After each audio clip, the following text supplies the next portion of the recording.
Well, welcome back to another episode of Dumb Stuff with Matt.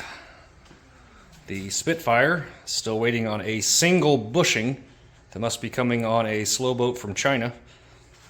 Differential's ready to go back in. Tonight we're going to do some work on the Sequoia. Just a preferential thing.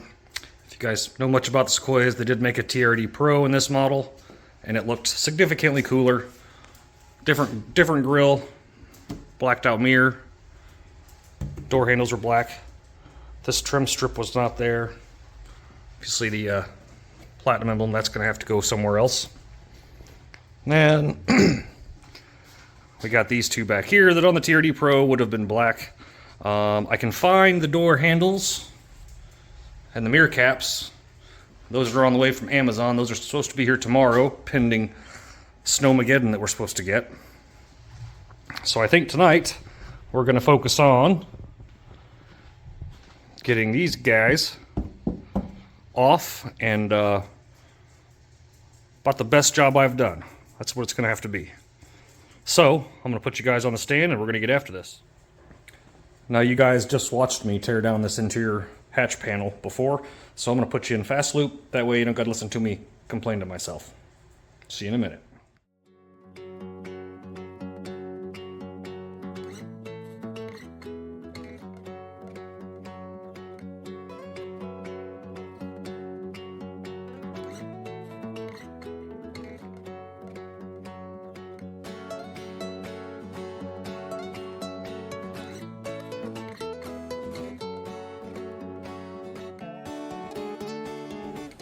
Alright, so we've got the panel obviously off.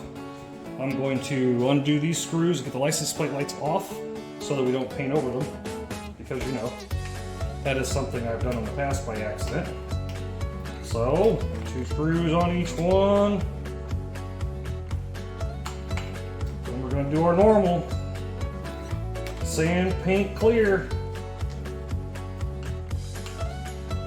We do have all the materials. We're even going to try something a little different on the lettering here. I've had pretty good luck with a indented, I guess you'd call it lettering, embossed maybe. Or we're going to fill it with color. We'll see. Worst case, I'll just paint it black. But no need for you guys to see this, so I'm going to put you on Hyperloop. So I look. Remember when I told you that I was 90% sure this hatch had been replaced? Look at all the rust in here. I mean, this hatch was gone. They had to have replaced it. That would explain all the broken tabs that I found. I mean, look at all even the stuff starting to peel off. This has seen some stuff, guys. So here we are, stripped down all the way. Up next, a good sanded in 600 grit. Let me go find my paper. Alright, we got some 600 grit here. Just the blue standard old stuff. We're just going to go thoroughly around the whole thing. You know what we should probably do first? We should probably clean it. I know. Picky. Hang on. Alright, I got some Windex vinegar stuff. Just going to give her a good coat. Same for the emblem. Nice. Towel. Just go through and clean up all the little edges and make sure all the salt and grime is off of it. I mean, really, in 2008, this was probably, 2018, this was probably a pretty sweet emblem. But after I saw the TRD Pro, actually more specifically, my wife saw the TRD Pro and dug it. We almost bought one just because of the emblems. But as it turns out, just having the TRD Pro badge on it adds like $20,000 in value. It's kind of crazy. A lot like those 5th gen Forerunners right now. Getting ridiculous money even with 200 thou on them. But whatever, it is what it is. People will pay for it, it's what it's worth, right? We just paid 26 for one with 177,000 on it. So, we are now officially cleaned. We will save our rag for the couple steps after this. You know what's going to happen. So, let's start with the emblem. Just going to go over the face of it, like so. And we're going to go to the edges. Just making sure I Scuff it up a little bit.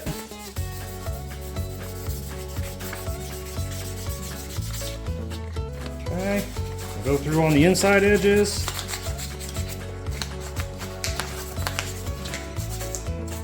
Now the last Sequoia, I did this with Plastidip. It held up pretty nice until it didn't. I think it was about 2 years worth before the Plastidip finally gave up. And then I had to redo it all. And if you don't know, Plastidip after a certain number of years becomes nearly impossible to get up. Trust me on that. Okay, I'm happy with that. Let's get the big dog out of the way. So again, we're just going to go over the whole face. Try not to break it. It is a little flimsy. Go ahead and do these bottom pieces next.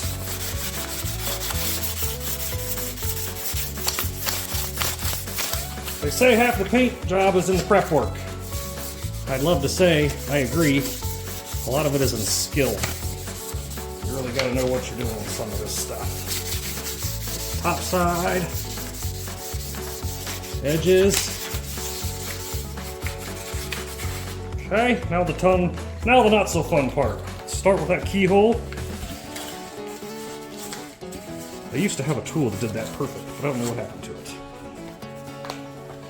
What I'm doing for the letters, just take my index finger in here. Trying to get as detailed as I can get.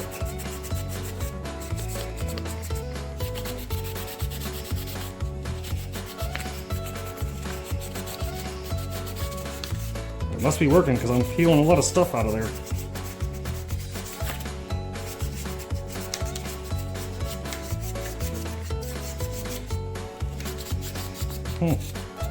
I don't know where you guys are at, but here they're calling for some significant snow tomorrow. Kind of looking forward to it. Maybe I'll get some little more time in the garage than I normally would have gotten, so we won't be able to go anywhere. All right, let me go chase down my acetone, and we'll wipe this sucker down. Hey, look at that, a little better picture. All right, we got the normal, the old acetone from Woolly World. Throw a little bit on a rag. Grab the part, try not to touch the face as much as you can, and just rub, rub, rub. Get all the fingerprints, all the goop, all the sand, debris off. Notice I brought over a box.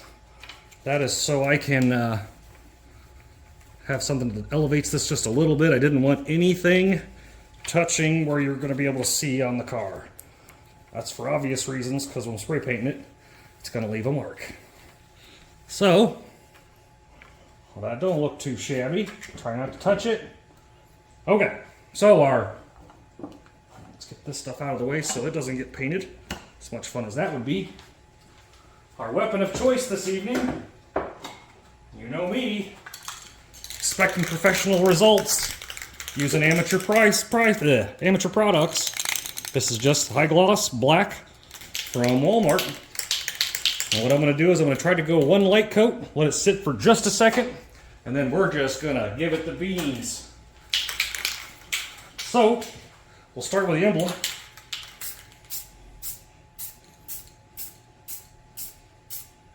It's a little heavier than a light coat, but she'll do. Up next, we'll start at the top. Real soft light coat, hopefully. Bottom.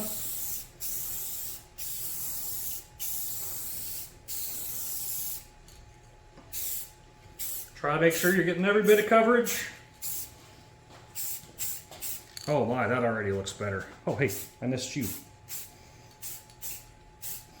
Anything else on the emblem that I missed? Gotta give it the old carousel. Okay. Paint's doing something a little goofy there. I'm not sure if I like it. Let's let it cure up and we'll see what it does. All right, here we go. Second coat. A little thicker this time.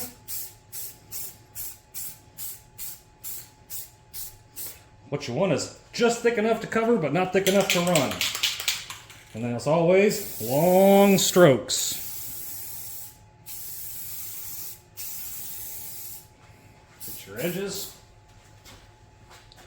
Long strokes.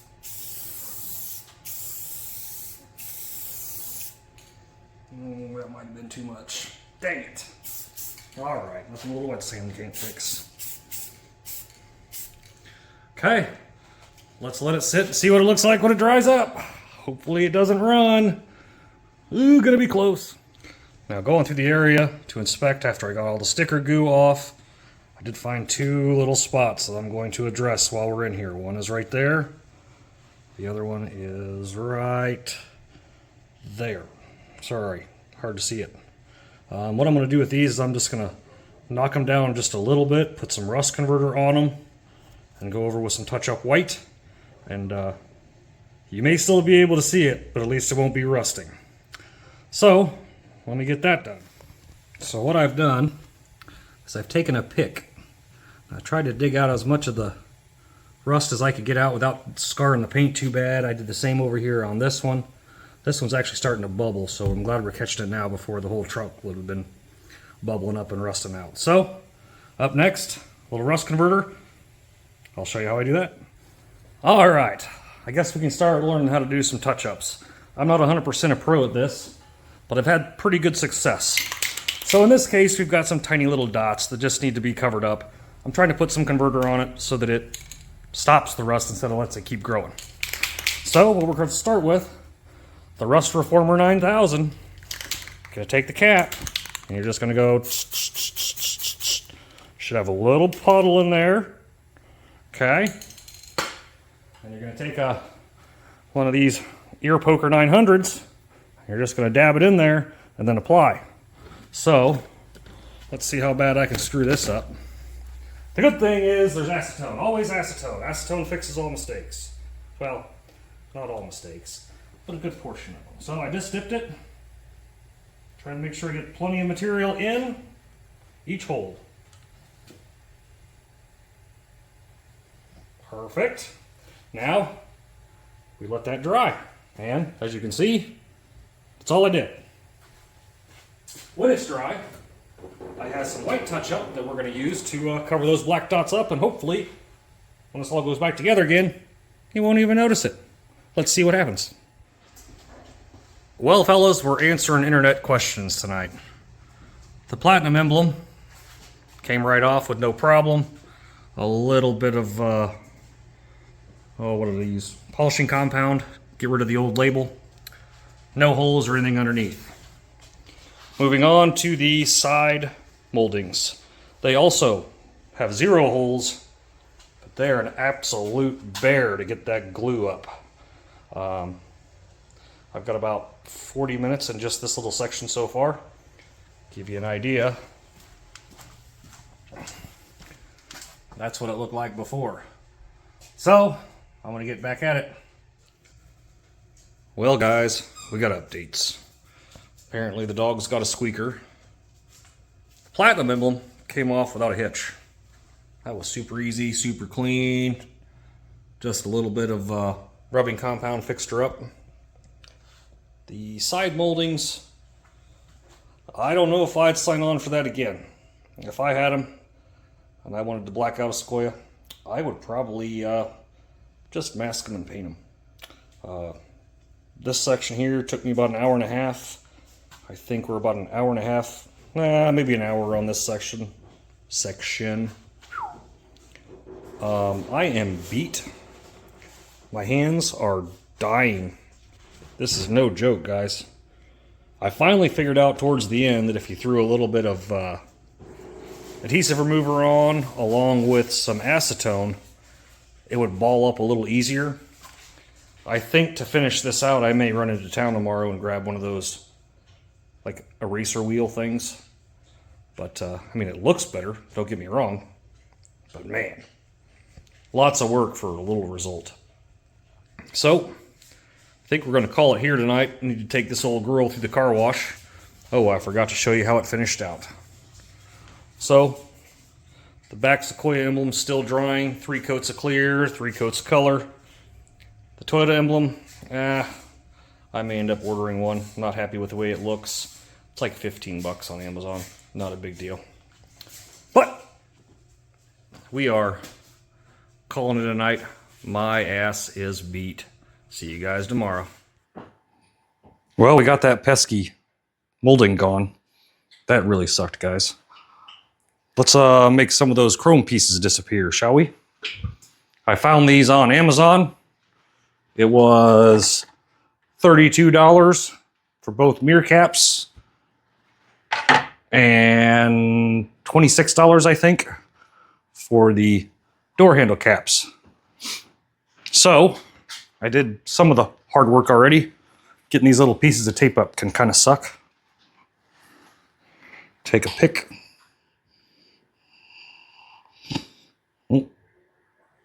Fights me every time. I already did all of them, so you guys are gonna have to watch me do that. I'm gonna put you in fast mode while I put them on.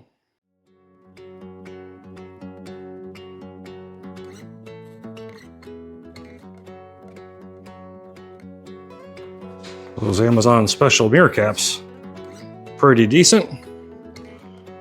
Door handle caps, also pretty decent. Can't argue with it.